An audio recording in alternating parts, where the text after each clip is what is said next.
the same. Just push on here, slide that up. Okay, then we're gonna go this remove that camera, and we're gonna remove the latch itself. These bolts right here.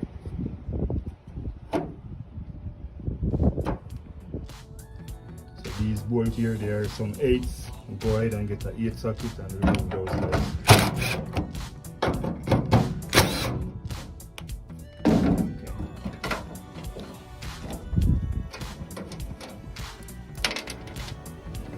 Go ahead and put these one here now.